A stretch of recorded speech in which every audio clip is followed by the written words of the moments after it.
Testing, testing. Any audio there, people? Any audio testing? Hearing me?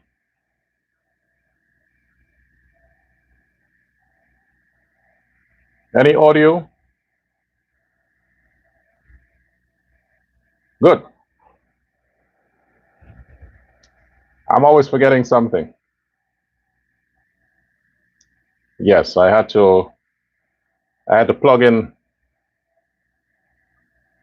Okay, greetings to you. Let's get to some of you here. My loyalists, as I called you. I'm a bit late today because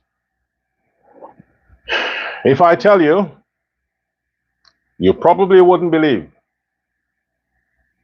But I'm committed to a cause, and for that cause, I thought, let me come on the show and talk to my audience. And I have learned that my audience are those who regularly tune into the show are not just Guyanese in Guyana and around the world, but I do have a large percentage of Europeans, white people, Chinese, folks from Indonesia, South Africa, Nigeria, quite a few countries. Is it my English? Yeah, I'm from the UK. So welcome to you all. But as a lot of you may know, I'm talking specifically to the Guyanese audience because whatever message I have, it is important that it reaches the voting population of Guyana. Now at this juncture of Guyana's history. So yes, I have to deal with specifically that. But for the rest of you who tune in for whatever purpose you do, I am honored that you take the time and be a part of my program. You do not see me as the regular YouTuber or podcaster or whatever it is. You see me as a talk show host, someone who has been consistently doing this for a number of years. And I talked to at least 2 individuals who told me that they have followed me since the days of, before Facebook, there was an app called His or High Five. Yeah, High Five. I think it was a social app. And I used to upload clips from my Dr. Love show. That's quite a while. They said, hey, I used to follow you since then.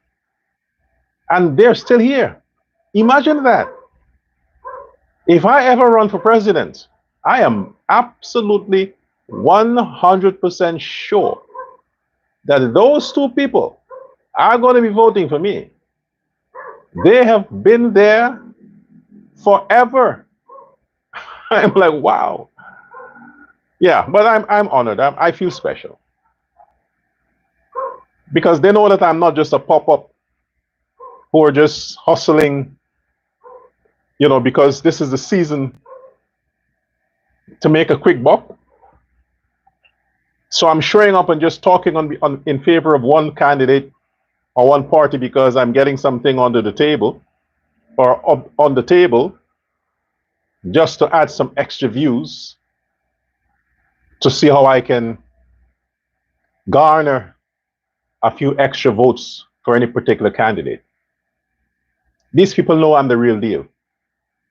So they follow me, they listen to me, they take what I'm saying because they know, hey, this guy is not motivated by money. He's not motivated by position or future contracts or whatever.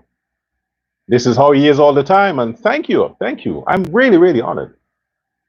And for that live I did yesterday regarding the possibilities of Aubrey Norton and Azruddin Mohammed leading or controlling the government, the seat of government in Guyana, that raised a lot of fears. Fears, fears, among some really powerful people. And you would think that these powerful people don't have the time to listen to me. I mean, the shirtless man on social media giving an opinion,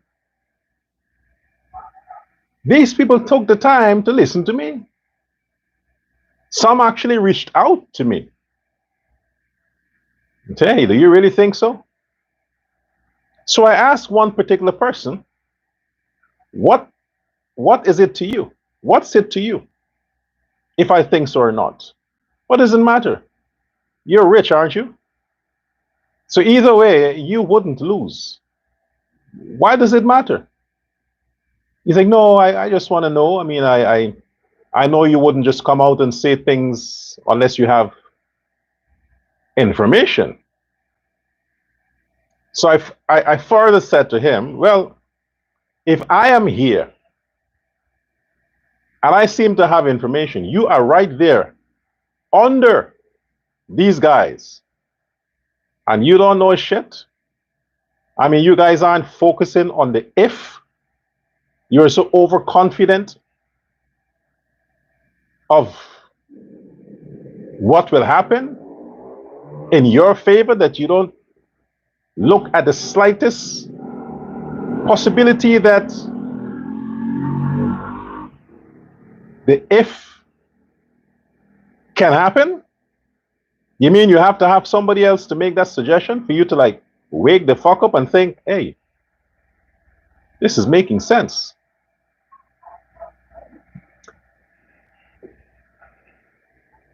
This thing happens to professional athletes. They are so comfortable in winning that they have won so many times. They forgot that they have won against people who have competed with them over and over. So they were able to measure the strength of their opponents because they have competed before. And they enter a race now 10 years into the future, forgetting that the times when they used to win, these athletes, they were 17 years, 21 years, 25 years, 29 years. Now they're age 29. They don't have that ability like they had when they're now getting into it. They became fat, lazy.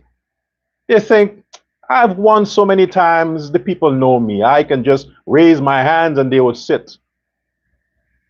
They also forgot that the generation that they raced against also fed on the same thing they fed on. But at this point in the competition, we have some new kid on the block. And these new kids on the block, they came out of the ghetto, the real hard, fucked up struggle. They know what it's like to run a 400-meter from dogs, from pit bull, from the cops, and from a mob chasing them out of the neighborhood. They have the stamina. Their bones were programmed for that kind of harsh environment. They didn't cater for that. Still, they're like, these young bloods don't have experience. I'll show them that experience will win this race. You don't fight with energy, you fight with tactics, wisdom. Yeah. So they get into the competition, on the race, do their stretch, do their nice dance, entertain the crowd. You know, Usain Bolt, Usain Bolt. And the quiet kid is there looking on. I'm going to fuck you up. I'll teach you a lesson. You dance, keep dancing.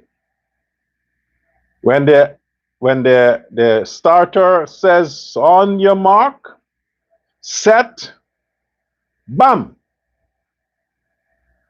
Before Usain Bolt can take a step further, he pulled his hamstrings. He's like, shit, oh my God, fuck, I should have trained. And the kid from the ghetto, he's almost at the end of the tape. What do you think the crowd does? You think the crowd falls in their knees and say, oh my gosh, Usain Bolt, we are so sorry. Oh, the race was rigged. How can this kid just came? He has no experience. And we have the legendary Usain Bolt here. And he won. No, something is wrong. The reality is, it's a different time. You have a different crowd. Athletes have a different programming. They eat different. The weather is different. Everything is different. So what you need to do is to do your samples around and find out, who is this kid? What is he made of? How can I get to him? And if you want to ruin the kid's chances of beating Usain Bolt sponsors have to say, hey, I got a lot riding on you. You better don't fuck this up. I bet $1 billion on you. You better don't fuck this up.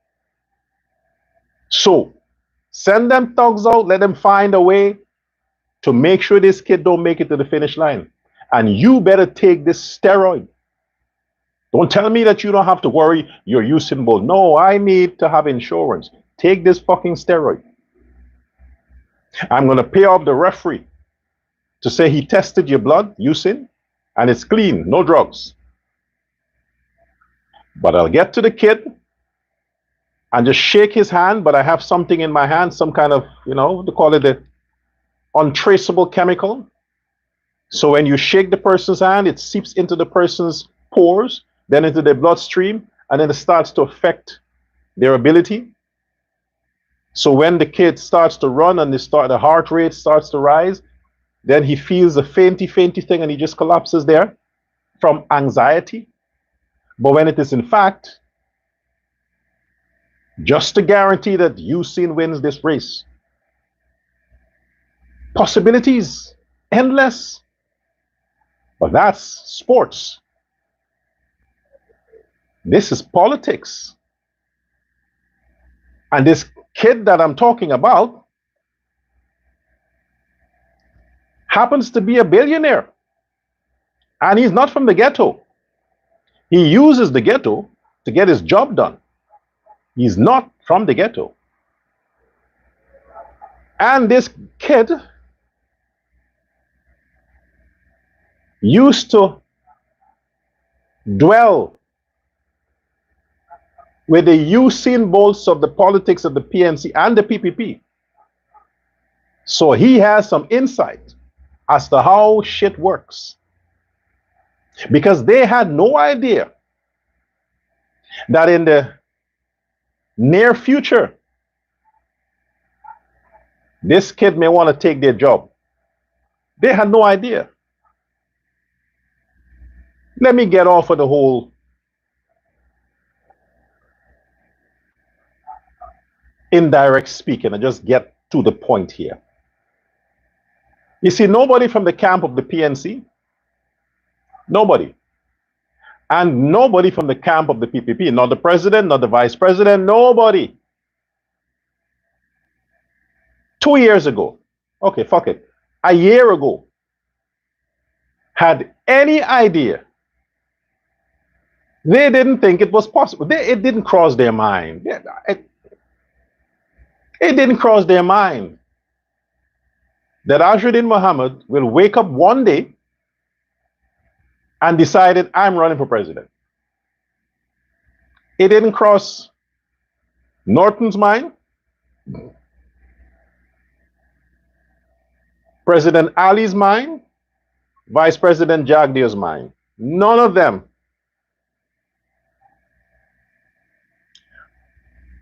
But Azruddin, apparently, after dwelling, interacting, sponsoring, paying, hiring all these people over a period of years, in his mind thought, hey, I can do this. This is what it is. This is the politics they talk about. Business is much harder. I mean, you got to be a genius to smuggle gold. You have to be a genius to do drugs and get away with it.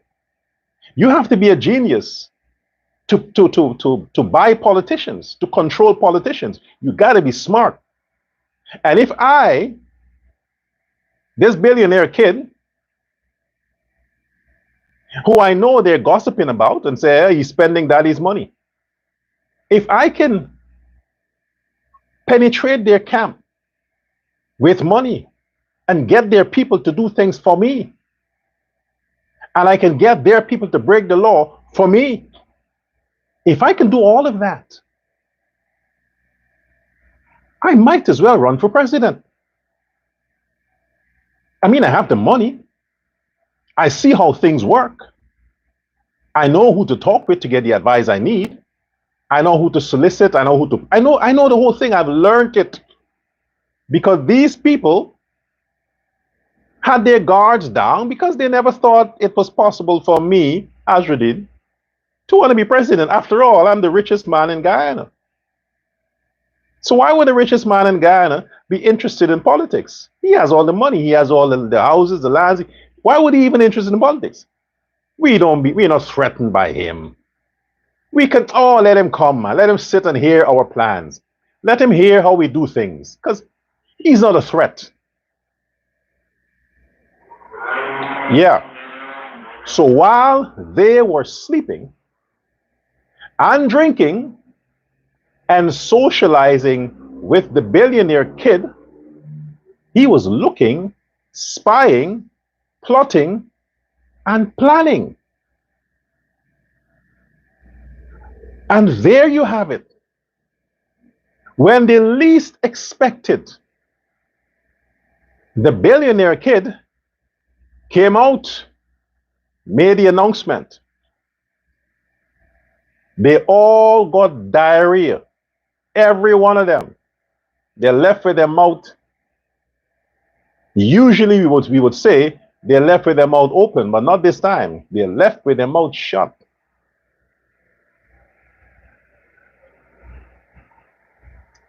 And in the space of a few months, not years, a few months, look where Azruddin Mohammed is. A few months.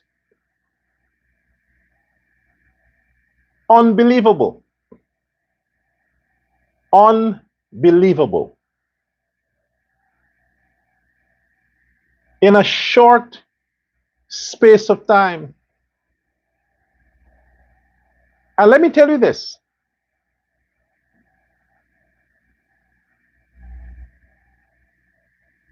I've heard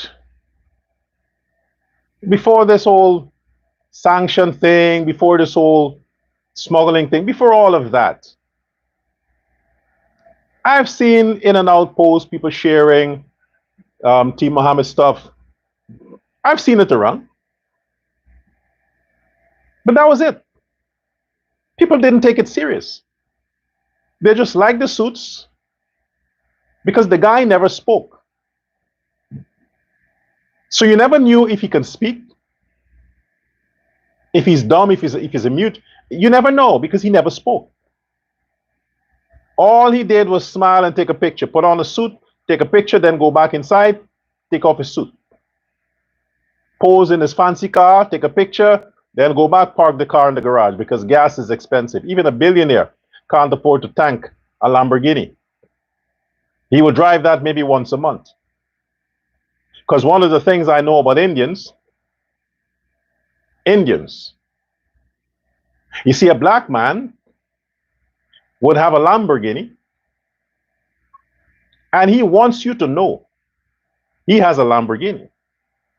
He would date a woman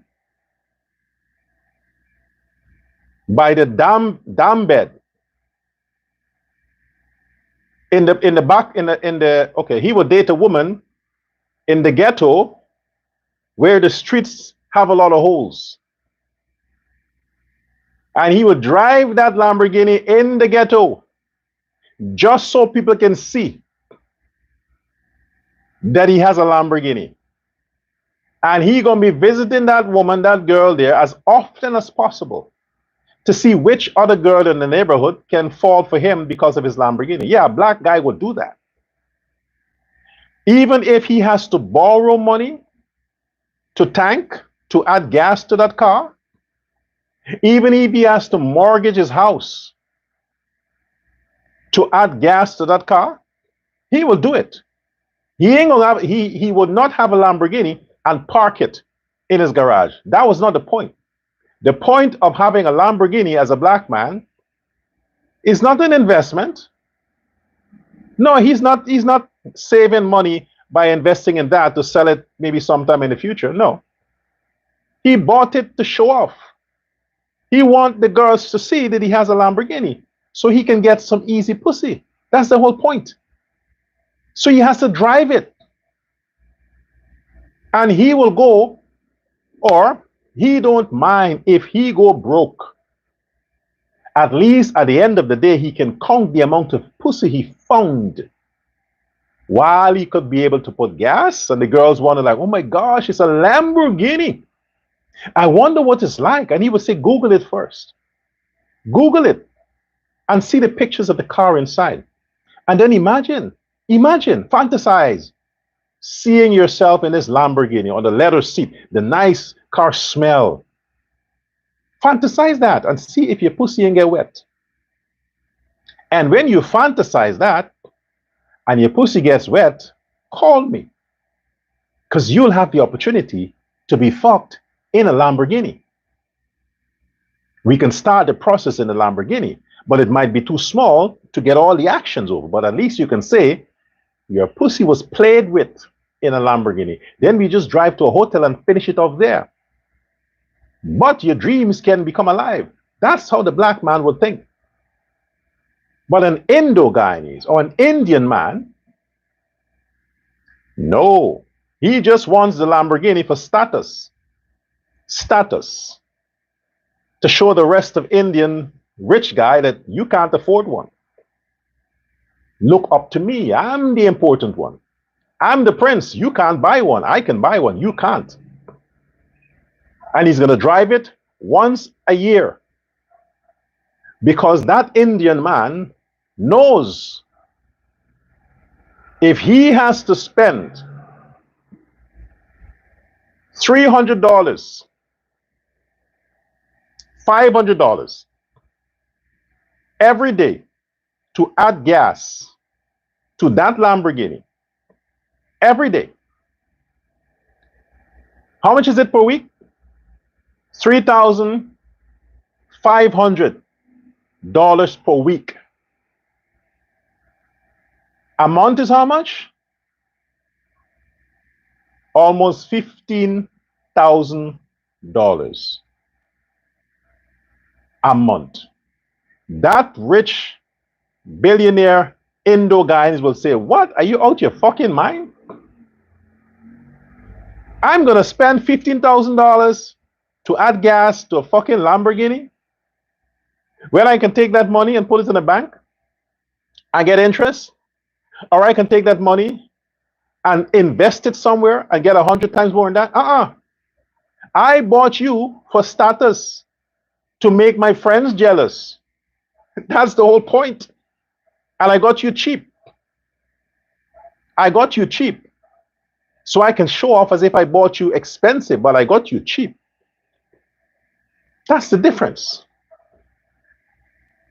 So this billionaire, Azruddin Mohammed, followed the playbook of the PNC and the PPP. Followed it. Looked at it. I could do this. So when he came out of the whole billionaire closet into the political arena, oh my gosh, it was helter skelter. Helter skelter. Oh fuck, what is he doing? I didn't see this coming. How could we stop him? Too late. Too late. While you slept, he was listening to your dreams, because when you sleep, you talk in your sleep. And everything you were dreaming about, he was there just eavesdropping, listening. Okay, oh yeah, okay. Good, I'll do this. As long as you have the access of money, anything is possible. Anything. You can turn anyone. Anyone. And the only reason why a lot of people right now are talking what they're talking, it is because they are afraid of associations with Azruddin Mohammed due to sanctions. But if the sanction wasn't hanging over Azruddin Mohammed's head, if that wasn't hanging over the man's head, and all of these bloodsuckers were not afraid of their own asses, we would have seen today how many prominent Guyanese would have publicly endorsed Azruddin Mohammed and joined the Win Party. Now I'll say it accordingly. We invest in nationhood now, because I am prepared for the inevitable. I'm prepared for that. So it makes no sense trying to defeat or trying to stand in the way of what is inevitable. Makes no sense. The wind is just going to push you aside and say, hey, you can't stop this. So I'll just face the reality that this is something that we cannot avoid. We can't avoid it. Now, to point out something else here.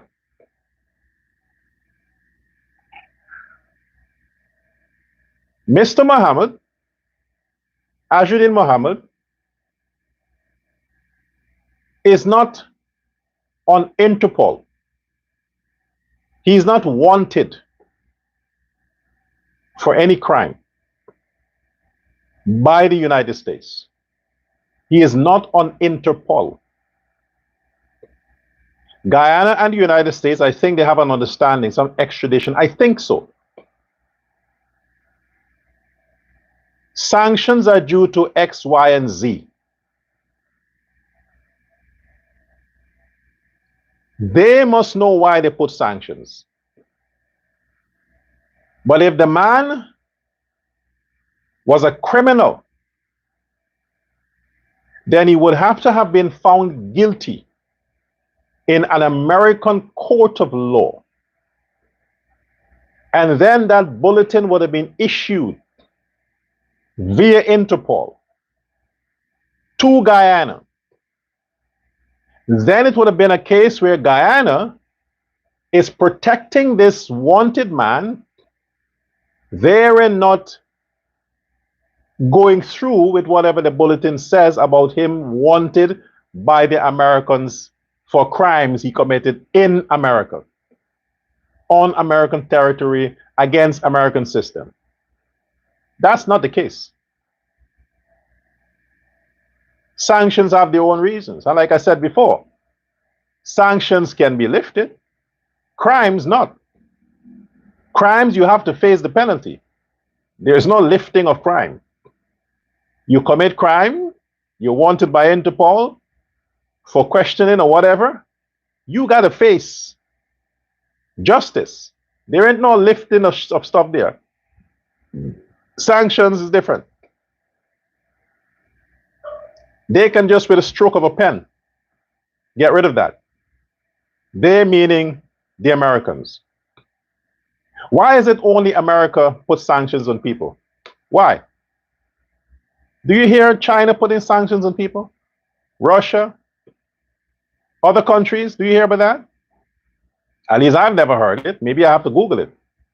I have to ask AI. Why is it only America seem to be sanctioning everybody? And then the whole world has to follow. If that wasn't there, this is the reality that I want you to focus on. If there were no American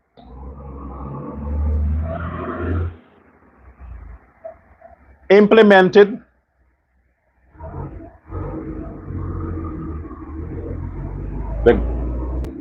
the garbage truck is in the area. If there were no American sanctions on Azruddin Mohammed,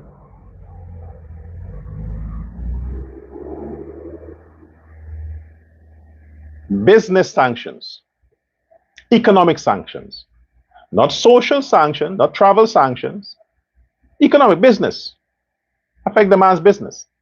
If there was none, think for a moment. If there was no sanctions, and this still is, and when or Azruddin decided, hey, I still want to run for president, if there was no sanctions, what would have been the playbook? What would have been pushed against the man? What? All we hear about is sanctions due to the Americans saying this man has smuggled gold, this man has ties with Venezuela, with Russia, with this. It came out of America. The Guyanese authority, the Guyanese agencies,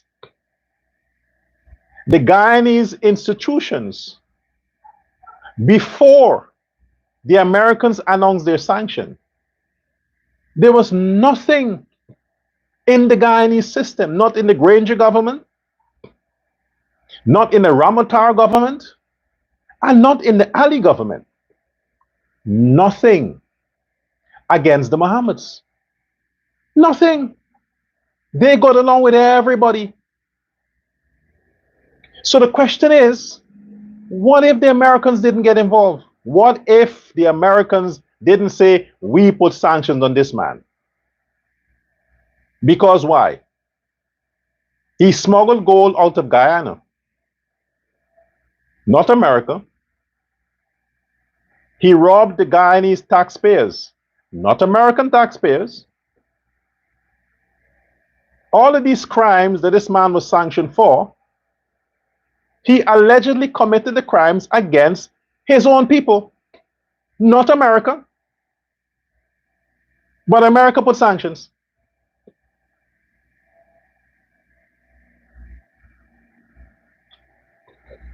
Now, if you're a black person and you're a bully, you understand what I'm talking about. Doesn't concern you, but you got involved because you can. Because you can, you got involved. But no other country got involved. You got involved because you can. And because you said this, everybody else should listen. That's called bullyism. So that, again, I want to repeat the question. What if there were no sanctions on Mr. Mohammed? Then what? Then what? What else would be there to use against the man? What? Nothing. He would have been a clean slate billionaire running for president. He would have been that.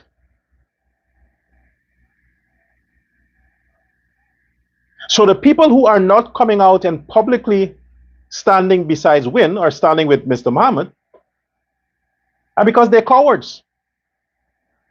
Because before the sanctions, they're seen with him. They socialize with the man. They take his money. They work for the man. And sanctions come and suddenly,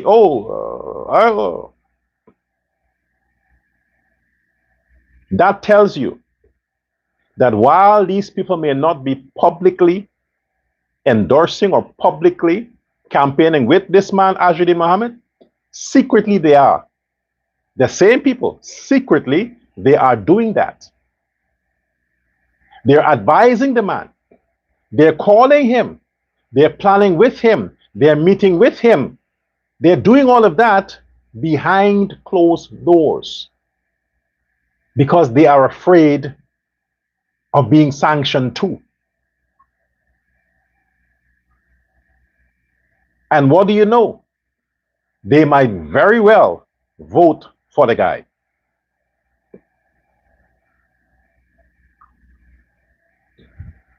I know you're there, you're thinking,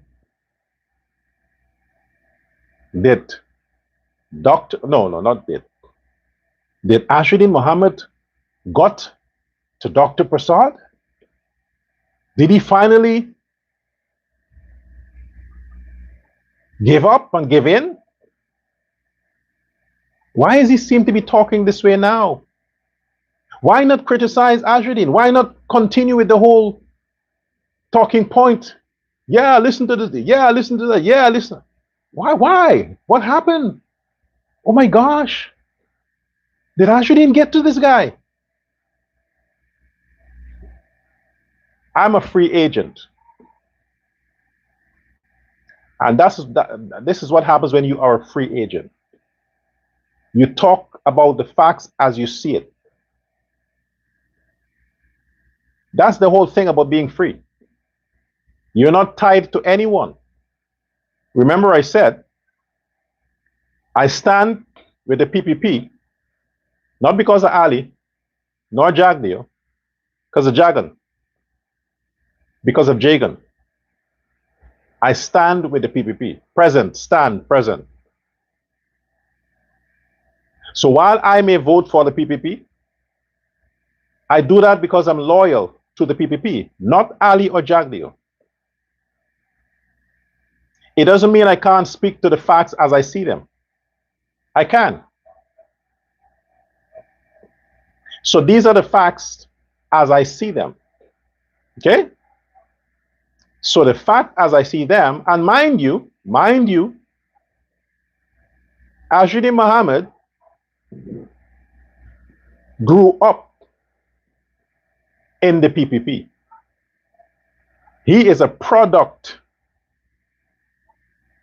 of the PPP. Let's put it this way. Let's say, for example, Tamesh Jagmohan took the place of Azruddin Mohammed. Let's say instead it was Azruddin Mohammed, it was Tamesh Jagmohan. Tamesh Jagmohan decided to form a party and get into politics. Let's just put aside Azruddin. It's Tamesh. Now, Tamesh Jagmohan maybe would have had a difficult time because he's not popular. He's not trending. He didn't take advantage of the social media world. So he would have had a hard time breaking into the system. But if he had done and built a social media following, built a sign of then he could have very well be where Azruddin is. Very well. Both men are products of the PPP. Both men. So while Azruddin Mohammed comes under a different name, We Invest in Nationhood, What Chetty talks about? Brotherhood, the working class, same language, same language. Azruddin just break it down to the ghetto class, but Azruddin Mohammed is a product of the PPP. You cannot separate the man from the PPP. He wasn't raised under the PNC. His father campaigned extensively for the PPP, went on the ticket as counselor for the PPP. Is it unnatural that the son wants to take it further? I mean, the guy followed his father around when the father was campaigning for PPP counselor on the east, is it the East Bank, somewhere there? His son would have been there. His father is a politician. The son followed the father in this political world, and it's a matter of fact. So these guys in the PPP and the PNC would have, should have seen this coming. I mean, Daddy is in politics. Daddy ran for council officer. Daddy's always behind the political thing. Don't you think the son is looking on? As a kid growing up, he's like, hey, I kind of like this. I'm going to take it higher. I'm going to run for president. Don't you think that could have been the case? So when it became a time, and because now seemed to be the opportune time, he decided, well, you know what? Since they want to pressure me this way, since they want to do this, since they want to collude with America, said, okay, fine. I'm going to use this now. And how do you know if it wasn't Daddy, if it was not Shell Mohammed that pushed his son to get involved? How do you know? If it's not the father who put his son to sit and say, hey, you take it further. How do you know if the advisor to Azruddin is not his father? That would be the best person to give him all the tips he needs, because the father was active in politics. The father knows all the secrets. The father could have been the one who is coaching and mentoring his son. The father spent his time in the ghetto. How do we know if this is not the case? It could very well be the case. So while the man is associated in business with his father, all the dealings and all the stuff, all the arrangement that Azruddin would have established in his life in business, all of those connections came via his father. All the connections. He didn't make any connections on his own. All the connections, all the deals, all the family ties, the business family ties, it's the father. You want to blame the son for that? The father is behind his son. He is the driving force. He is the brain. The son is just the vessel. He is just the vessel that is being used, but the father is the brain behind that. So while we are focusing on the son, the father stands there untouched, because he is the one that built the business. The father is the one, Shell Mohammed is the one who built the multi-billion-dollar industry. It is him. The son inherited it. The father started the whole political journey. The son inherited it. Now, I covered the whole stuff about what if sanctions were not in place. That's the what if. We deal now with, oh, and by the way, this explanation that Stabrook News brought out about explaining the sanctions, All you need to do is to just go on the website, the American State Department website or the American OFAC or whatever website. You can read it there for yourself. You don't need Stabrook News to explain shit to you. You can go read it for yourself. And you can understand for yourself. It's a similar standard that they use for everybody else who they sanction. It's not, there's no special wording for Mohammed. It's the same standard, same format.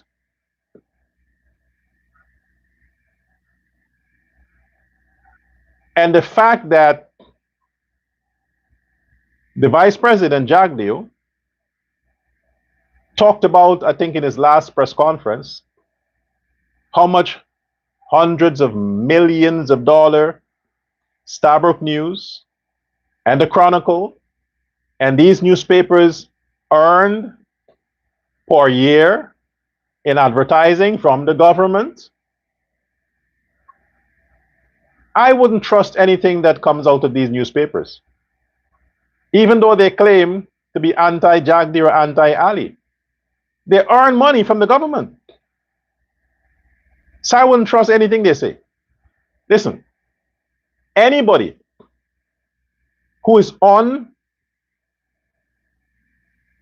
or whose check is signed by the government, anybody, individual, companies, newspaper, whatever, if your check is being signed by the sitting government, don't talk to me.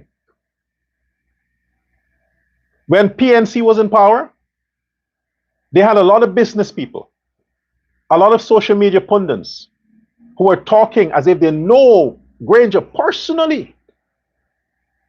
Some of them never met the man, but they were talking the way they talk because Granger was signing their fucking checks. They had to speak a certain way. Now with the PPP Ali government, there are a lot of people, online, newspaper, whatever it is, they might be talking in favor of the government's plan because they're getting funding. They have to. I can't listen to you. I need to listen to people who don't get paid from nobody, who has nothing to gain. Those people I will listen to. Those people I will trust. But if you're having billions of dollars in contracts that you don't deserve from the Granger government, no, I mean, now you have the Ali government. You're getting billions of dollars in contracts, in grants, in funding. And you want to come over as a credible voice? You have promises from Norton. You are a former minister under the APNU government. You're still receiving funding. You are a parliamentarian for the APNU. You are a parliamentarian for the PPPC. You are a business associate for these people. You want me to listen to you? You have a lot riding on this election. You have a lot at stake. A lot at stake. PNC wins, you win. If the PPP win, you win.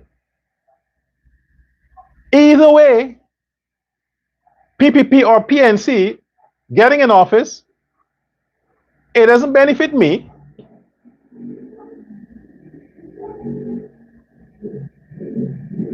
So what I'm telling the people here, all the persons who are coming out and are swearing about the credibility of one or the other, they have business ties. They get their funding. Those are not people you can trust. Because if Ali loses, they lose money. If PNC wins, they lose money. And speaking of both sides, listen to me. Just like the Azruddin Mohammed family in the past, they adjusted and adapted to whichever government came into power. They funded PNC, though they were PPPC. That's what businesses do. They have their preference, they have their guy, but at the same time, they're giving money to the other side. In case if the other side wins, they still don't lose. Either way, they don't lose. So while you have a lot of businessmen maybe paying people to cost Norton or paying people to cost the PPP, those businessmen are in the background funding the PPP and funding Norton because they know either way they wouldn't lose. You, the people, you, the citizens, you have a lot at stake. So I'm getting your mind prepared for this. Those who are working overtime, their own mouths have confessed. That's why they like to talk so much. How much billions they got in contract from the Ali government. They said it. So if Ali doesn't have a second term, they would lose. They may have to refund some money. So people like that, you don't need to take their word for it. They're hustlers. They're opportunists. You don't need to bother with them. Because when the PNC was in power, they were hanging them out there too.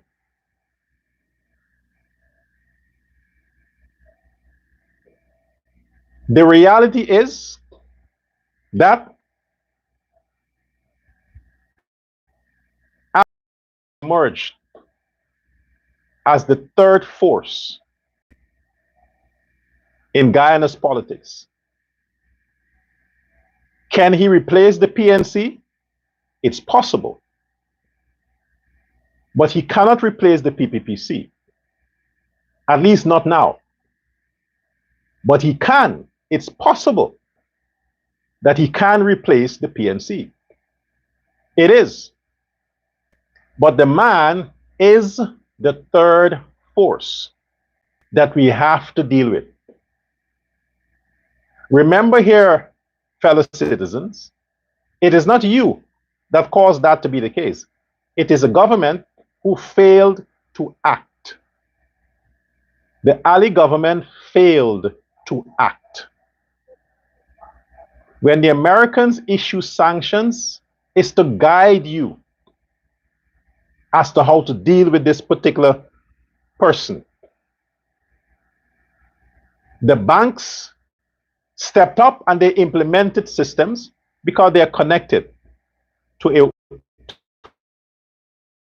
a system. So they implement a system. The government is also connected to the global governmental structure. But did they act? No, they didn't. Did GCOM acted? No, it didn't. So whose fault is it that Azruddin has made inroads? Whose fault? We can't call the man dumb anymore. No. That doesn't suit him anymore. Calling Azruddin Mohammed dumb or stupid, The people who allow him to get this far, they're the stupid ones. They're dumb. Not him. He didn't push his way in. The man followed all the procedures. You need to produce a candidates list. You need to produce a manifesto. You need to do this. You need to do that. All the technical stuff he did. And his contesting is contesting all 10 regions. All 10. Imagine that. The man that we call dumb and stupid, with all them low lives, he is contesting every region. And parties that are there forever, they dropped out. They can't contest every region, all those PNC offshoots, Amanza Walton and Simona Brooms and these people, they can't contest. They're contesting 6 or 7 regions. And they're there forever. He just came 3 months. And the entire country, he's contesting every region. AFC is complaining about having funds to pay their observers. And they were a part of a coalition government. And these people want you to trust them? Imagine, they had their opportunity in government. AFC. They were in a coalition government, they were the vice president, the prime minister of Guyana. And today, for these elections, 5 years on and they're broke. They're complaining, they're begging. And they want the Guyanese to trust them. And they made nothing of their time in office. Nothing.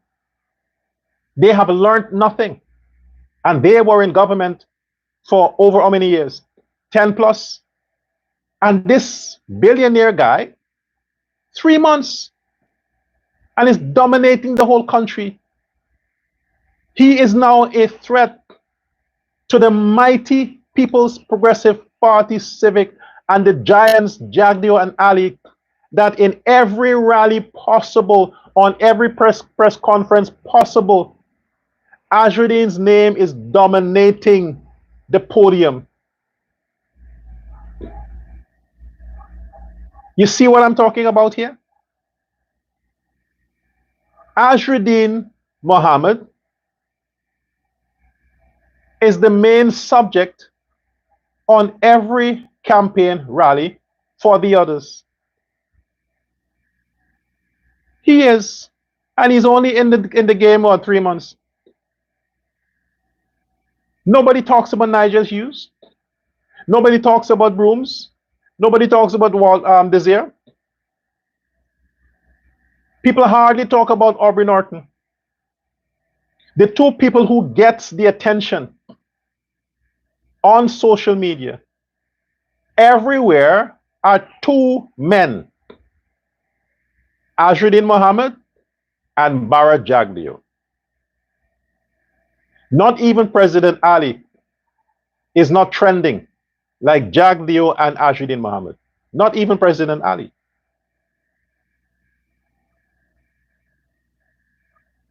That's the scary part. Jagdeo is relevant. Azruddin Mohammed is relevant. Aubrey Norton and President Ali, they seem to be on the same level now. The two toppers, the two competitors now is Ali and Azruddin.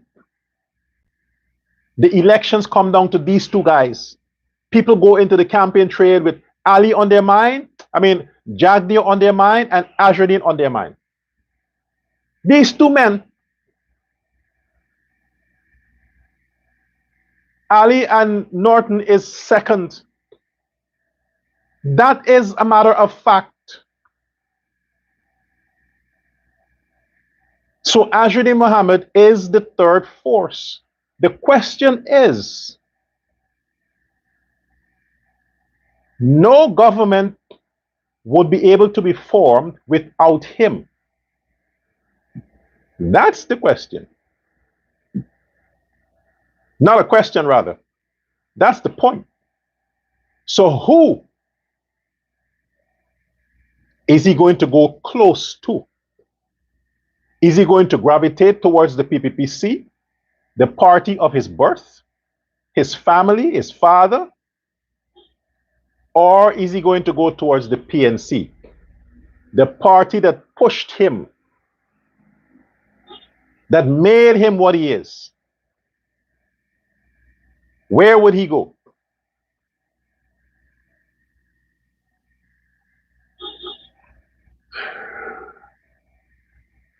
What I can tell you, the way things are right now, the supporters of Azruddin Mohammed, the supporters,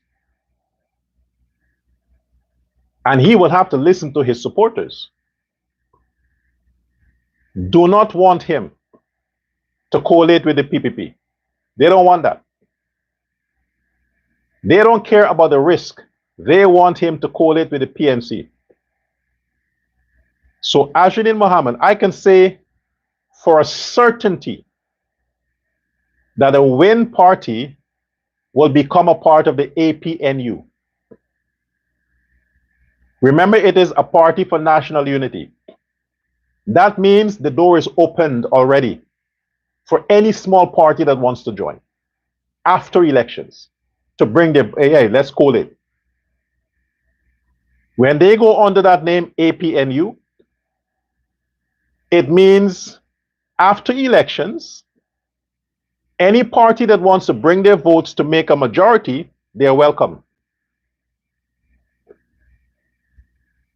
And my conviction is the Win party will go with the PNC because their supporters have a bitterness towards the PPPC. They would not want Azruddin to join the PPP because they will say, remember, they're the ones who brought the trials and tribulations against you. So if you go with them, we're done with you.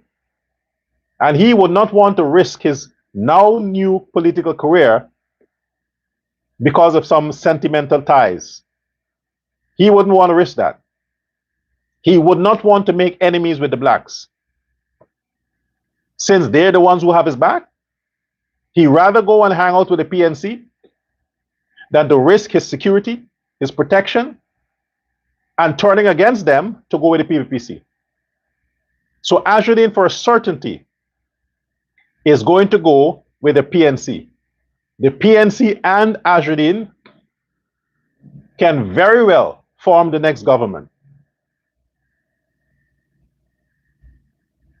Yeah. A little analysis. Azruddin is going to pull a lot of Indo-Guyanese votes. A lot. And those votes will be coming from the PPP camp. Because the PNC don't really have Indo-Guyanese votes. The votes he's going to pull are from the PPPC. A few seats. So if he pull a few seats from the PPPC, and the PPP only won the election by one majority seat majority, if the PNC maintains the amount of seats they got the last time, let's say 30 seats, if they maintain that, and Azruddin comes now and pull votes from the PPP camp, and Azruddin gets 5, 6, or 7 seats, that is going to reduce the amount of seats the PPP got, wouldn't it? So it may bring the PPP to about 25 seats. The PNC may have 28 seats. The rest of the seats, Azruddin have that. He is now the kingmaker. He is the decision maker. To punish Jagdeo and Ali, he will go to the PNC just to punish them. He'll go there. So when he takes his 7 seats or whatever seats and give to Norton under the APNU, they can very well have a large majority in the parliament. Very well. Now, if that happens and Norton is president, he definitely will have to make Azruddin prime minister or vice president, one of the two. What do you think the Americans will do? Sanction Guyana? And all those other countries are waiting for a chance to cash in on the oil? You think the Americans will do that? No, they wouldn't. Politics is a dirty game. If Norton can offer the American oil companies more workable deals, free it up a little more for them, all they have to do is pick up their phone and call the American government and say, hey, Trump, listen, forget that sanction stuff. That's all. One phone call. You think this is about you, the citizens? No, it's not. Business. They don't care about you. It's about business. Corporations run the world, not governments. Business interest runs the world. And with Guyana, business interest controls the country.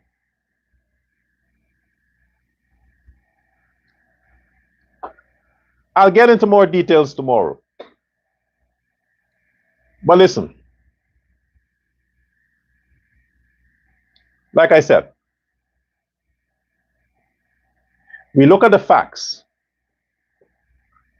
And the facts are, whether you like it or not, it's not your decision. You are one vote. You cannot speak for the persons who are off social media. You cannot speak for the persons who are in their homes discussing with their families. You can't talk for them. Guyana has 800,000 plus people. The voting population is what, over 500,000? How many views you see on Facebook, on social media? A few thousand? It doesn't speak for the entire voting population. If your position is what it is, you have to physically go to the polling stations and vote for Ali.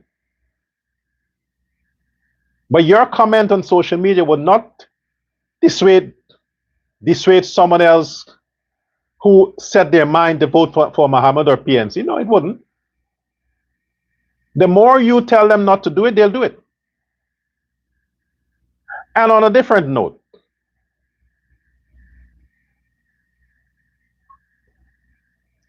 I understand President Ali's personality. He's a people person. He's social. I understand that. But enough with the dancing, man. Seriously. Enough with the dancing. Not everybody who cheers, it means they like it. They cheer because they're just sliming. It doesn't mean they like it.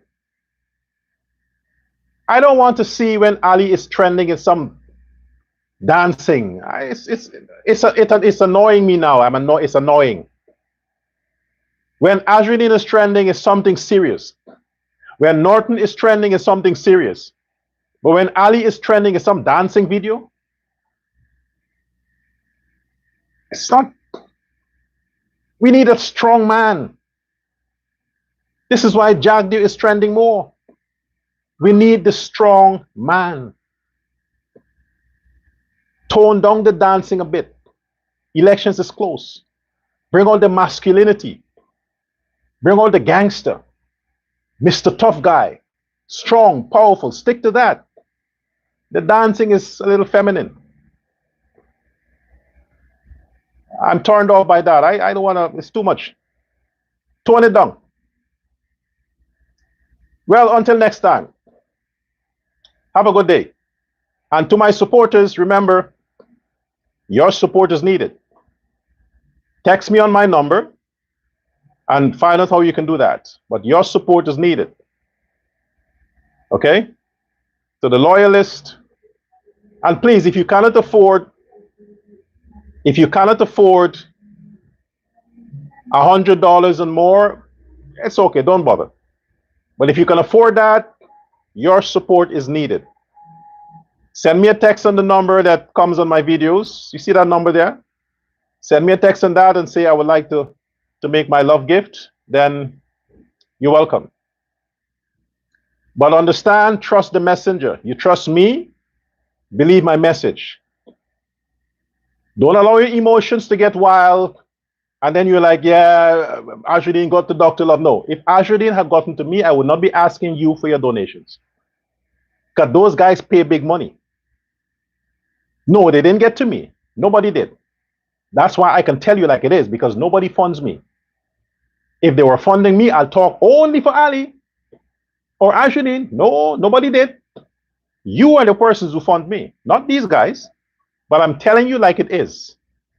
You love the PPP, go out and vote. Then September 2nd, we'll celebrate. But for now, you might be saying President Norton